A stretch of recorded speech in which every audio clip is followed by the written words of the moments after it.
Hi, welcome. This is our info session. We are the NU Ballroom Dance Club. We are a fun club. We run lots of events open to all people on campus. And we're going to tell you a little bit about our club and about our upcoming schedule in the fall. So without further ado, I think we're going to introduce ourselves. So my name is Luke. I am the president of the club, and I'm a fourth year at Northeastern. My name is Matthew. I'm the vice president, and I'm a third year. Hi, I'm Charlotte. I'm the treasurer, and I am a fourth year. Hello, I'm Kelly, and I'm the secretary. I'm a third year. Hello, I'm Brandon. I'm one of the co-captains, and I'm a fourth year. Hi, I'm Maria. I'm one of the co-captains, and I'm a second year. I'm Rowan. I'm the social chair, and I'm a second year. I am Prince. I'm the webmaster, and I'm in my third year. All right, so since we're all here together anyways, we're going to take some time to talk about what ballroom dance even is. So ballroom dance is itself an umbrella term, and within ballroom dance, there are 4 styles of dance. And each of these styles has 4 or 5 dances within it. So it's kind of tiered. Dances within the same style will have very similar technique and figures to each other, but they are distinct. So we're just going to run through a quick overview of the styles so you guys get a sense of what you're in for. We're going to start with standard. Standard is probably what you're thinking of when you hear the words ballroom dance. It includes dances like waltz, tango, and foxtrot, and it has the 2 partners moving very gracefully across the floor together. The next style is smooth. Smooth is similar to standard in a lot of ways. It actually repeats a lot of the dances. So there's also a smooth waltz, tango, and foxtrot. But there's one key difference between smooth and standard. Standard, you have to maintain your beautiful picture-perfect closed frame that you saw on the last slide. And smooth allows you to open up and do fancy figures like you're seeing here on screen now.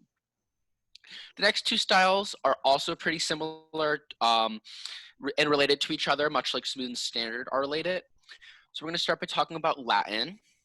Latin has a lot of quick, energetic dances like you see here. And unlike smooth and standard, Latin dances are stationary in general. They don't move around too much on the floor after you start dancing. Rhythm is very similar to Latin. It shares a few dances with Latin, much like smooth and standard share a couple dances with each other.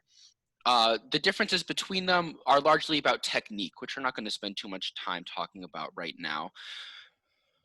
And if you're curious, here is a list of all 19 dances that we do in our club. They're separated by style here, and if you have any questions about them, we'd be happy to answer them at the end of this presentation when we have some time for questions. And if you're looking for a specific dance and you don't see it on here, do not fear. There are many more partner dances than these ones. These are just the ones our club focuses on and competes with in this area.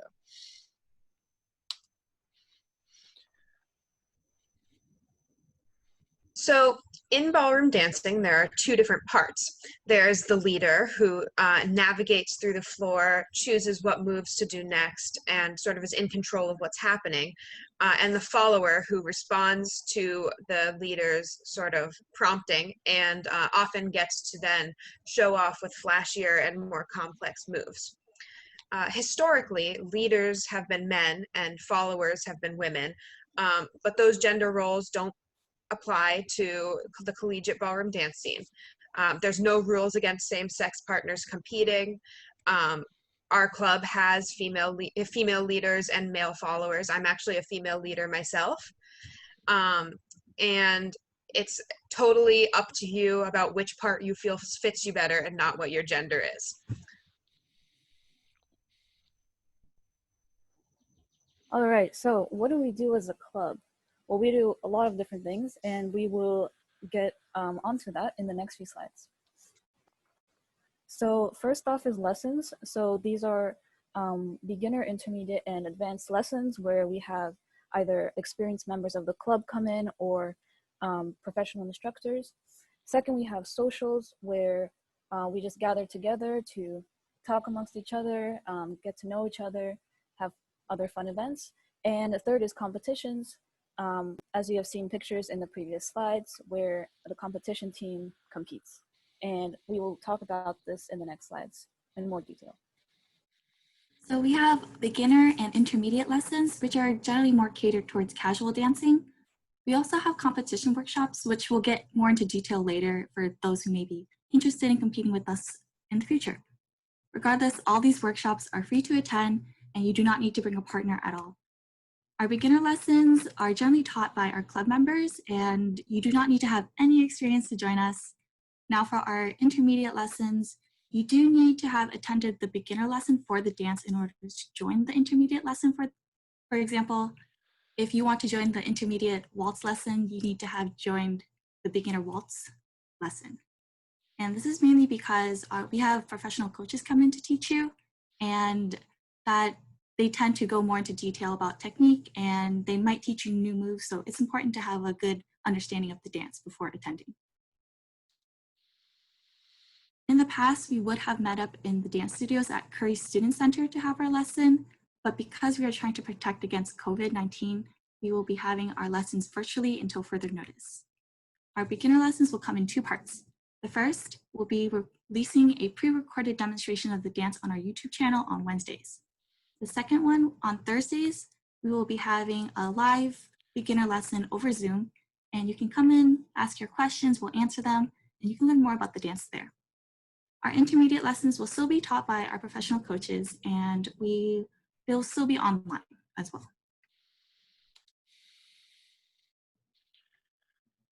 So we also regularly host social events. So often these are themed dances where at the beginning we'll learn a dance together. Sometimes it'll be one of our competitive dances that Matt was showing. Sometimes it'll be a new dance that we don't normally focus on or compete in, so everyone will be new to it.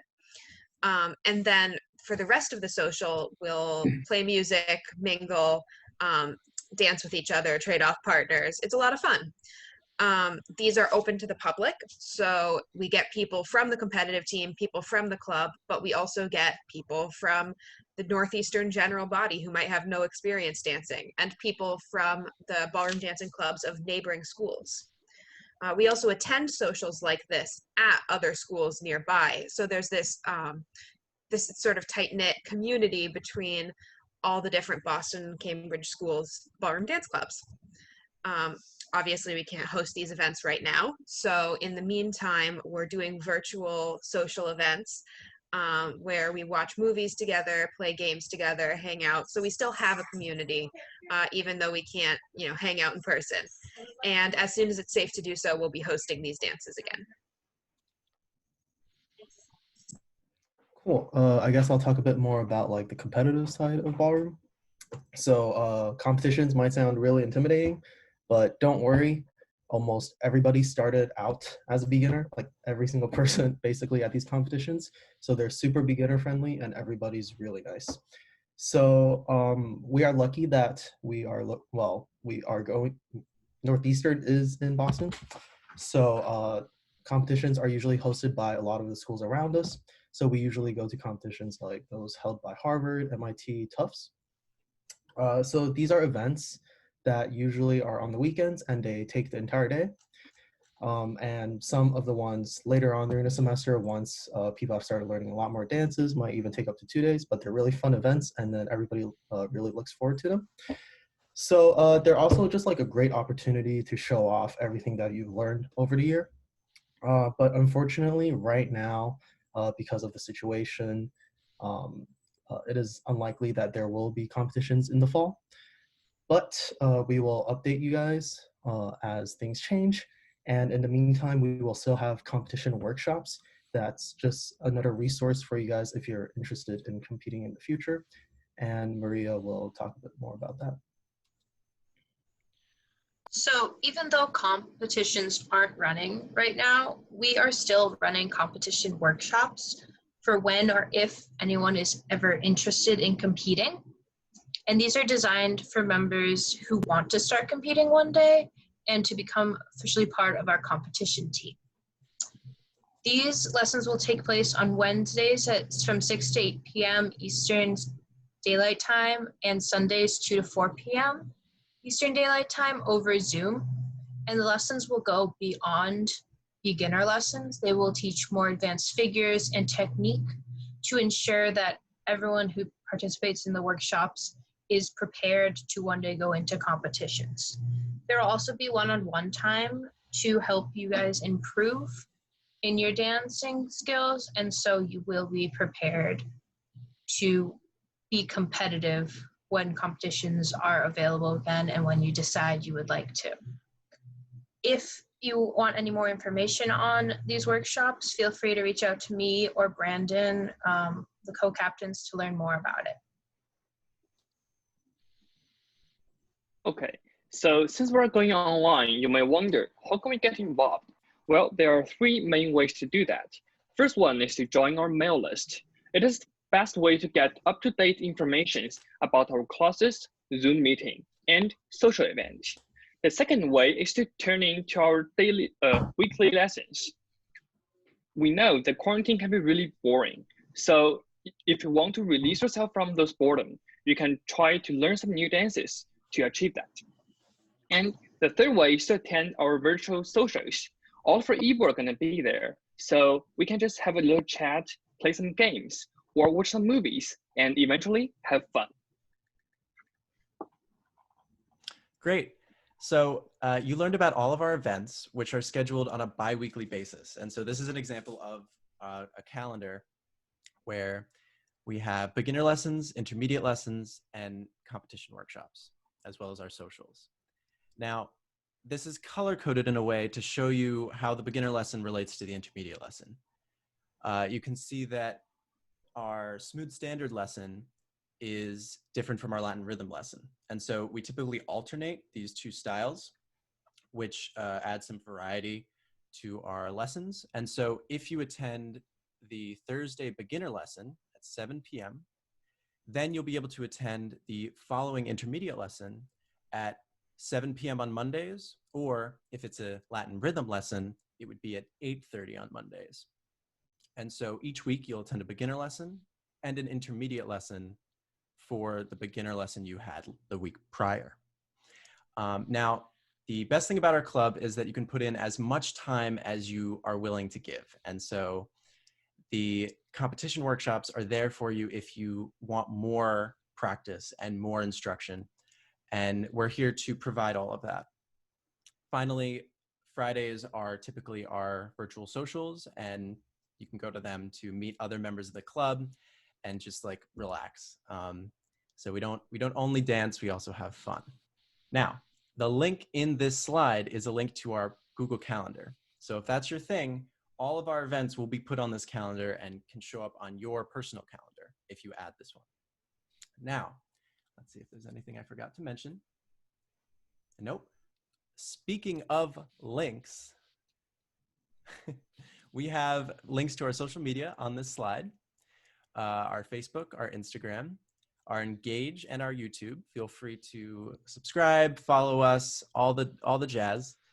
Our Google Calendar link is there once again. Our Engage link, which many of you probably found us with, so that's our Engage link. And finally, in the middle there is our newsletter sign up. I suggest all of you do that. I'm gonna actually put this in the chat of the Zoom chat, because this is where you'll find the most up-to-date information. You'll get bi-weekly emails informing you of any changes to our schedule, and also the specific dances that we will be teaching at each lesson. And so that is our presentation. So thank you everyone for coming.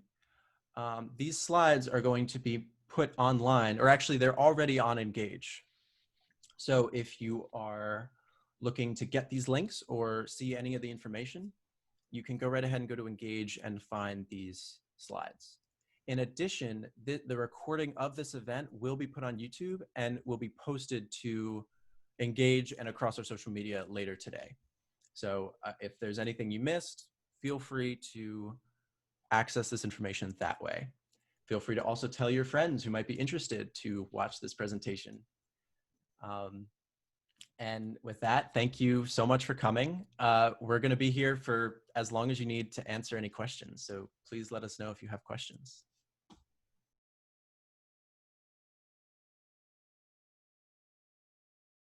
What's your favorite dance? Ooh, that's a great question. So my favorite dance switches from day to day. I feel like sometimes I say it's the last dance that I have danced in because it just like changes. But oh yeah, put up the list. This is this is a really tough call. I think okay, these days I really like rhythm rumba. And Rhythm Roomba. Rhythm rumba. Yeah, I really like it because it's just so fun. The music is great. So each style has like a different music set that works for it that you're going to want to dance to it. So we have so many playlists, but the Rhythm Rumba playlist is probably my favorite. So to begin with, I think I'm going to have to say that one. All right, I guess I'm up. Yeah. I am gonna go with Quick Step in standard. Quick Step is a lot of fun. It has like the 20s feeling, except Hold up. what? Since we were just doing this, why not show a video of the dance you're talking about? Like, it doesn't have to be you, but since you're sharing your screen, just go on YouTube, Ooh. find a video of the dance you're talking about. Quick Step, or do we want Luke's in here too? Quick Step. Yeah, just show a good Quick Step. American Rumba deserves its moment. Let's see. Got that Cuban motion. I'll see if I don't know. Oh no, is it lagging? Yeah. We're getting like 1 frame per 2 seconds. Boy. Sorry. This was not optimized. Maybe. All right, it's okay actually. Oh, that would have been fun. This is exactly what Quick Step looks like. You just go so fast that nobody can see you move. Well, it gives you the gist of a competition. You know, you got your so many people dancing the same music. You got people with a number on their back. It's a good vibe. Yeah. All right. No videos, So but let's keep going. All right. I think Charlotte's up next. Yeah, okay, so mine is probably Viennese Waltz. It's kind of similar to Quickstep, but I just like the feeling, you know. It's like it's really fast too, but it's like you're flying, at least for the follower. Yeah. I've heard that's not the case for the leader, but Matt, go back a couple slides to the smooth section. Smooth? No, standard. Sorry. This is probably from That's V-Waltz. V-Waltz, yeah. It just, I don't know if you guys can get the energy. Vibes. Yeah. I don't know if you guys get the energy from this photo, but we're moving quick. There should be blur. Okay. Kelly's next. Kelly. I, like Matt, love Quick Step. It just brings up my mood, and it's pretty fast. I really love it. It's usually so upbeat, and it just brings joy to my heart. Amazing. I think Brandon's next if we're going down the line. I was gonna say, I think all the newbies you taught just love smooth standard. But okay, you know why? Because all the newbies I taught love smooth standard. anyways, It's like I really like Latin as a style. And honestly, my favorite ones just jump between cha-cha, jive, and samba because rumba is really romantic. And I'm not a really romantic person, so I just don't do that. And Paso Doble is a weird thing compared to But really, like, if you guys listen to, like, just, I guess, like, I would say, like, music that's coming, like, pop music that's coming out right now, or, like, general, like, real popular pop songs, not like the songs you hear in clubs that's like EDM, just like, like, not that kind of music. But like general like pop songs, most of them are cha-cha and samba. So basically, if I'm listening to like a cha-cha song, I'm like, I really like cha-cha. Or if I'm listening to a samba song, I like samba. But and then once in a while there's a jive. But yeah, just depends on whatever music I'm listening to. But those are my favorite. Yeah, music is a big factor, I think. If you like the music, that helps. Maria? I'd have to say my favorite is samba. I've loved like Latin music for a long time, and then when I learned samba, I found out most of my favorite Latin songs happen to be sambas. So I think that played a big factor in me loving samba. It's also just such like a kind of like a bouncy dance, even though it's not bouncy. Like you're moving up and down a lot. It's very sharp, and I think it's just a lot of fun to dance. Yeah, it is a lot of fun. The last time I had a little dance party at my house, and I brought out the samba music because that's definitely the most universal. All right. Me? Yeah, Rowan. Yeah. Yeah. My favorite dance is probably American Foxtrot. It's jazzy, it's smooth, it's very like we're strolling along and we're presenting ourselves. You know, it's kind of like all the best things about Quick Step, but slower. Favorite dance is bronze American Foxtrot. Yeah. What about it? I'm going to judge you a little for that, but that's okay. It's the first dance I learned. I'm emotionally attached to it. So for context, the competitions are sort of broken down into 3 distinct levels, sometimes 4: newcomer, bronze, silver, gold, and the figures that you're allowed to dance at different levels changes, and in general it's the same dance, it's just new figures. But for American Foxtrot, for whatever reason, and American Waltz, it changes immensely from bronze to silver. It's just a completely different dance. So it's just interesting because none of the other dances do that. So just for context. It's my turn. Yep. Yeah, you're up, Prince. Cool. So I'm lingering between like American Foxtrot and Puzzle. Like both of them, like the reason for both of them are the musics. Like for the Foxtrot, the reason for the Foxtrot is like I'm currently into jazz music, so like I'm really interested in like listening to old jazz music. It's probably because I'm like playing Fallout, so that's probably one of the reasons why. Yeah. and the other one is Paso Doble. I really like the powerful music in the background, and also the dance itself looks like marching, so it's like very cool dance to dance. At least that's what I was thinking about. Yeah. Paso Doble is like it's sort of an analogy for bullfighting. So you're like the matador, and your follower is like the bull. I know your follower's the cape. The follower's the cape. You're right. The follower's the cape. Yes, not flinging them around. But Paso Doble is another anomaly, and it's because the music for Paso Doble follows a strict set of counts that don't always line up the way like a normal song lines up. It doesn't always go 1 2 3 4 1 2 3 4. Sometimes it goes 1 2 3 4 5 6 7 8 9 10. Sometimes it goes 1 2. You just memorize the certain routine, and there's a lot of variety of songs, but they all follow the same structure. It's very interesting that you can have remixes or different Paso Doble songs, yet they're all the same length, the same counts.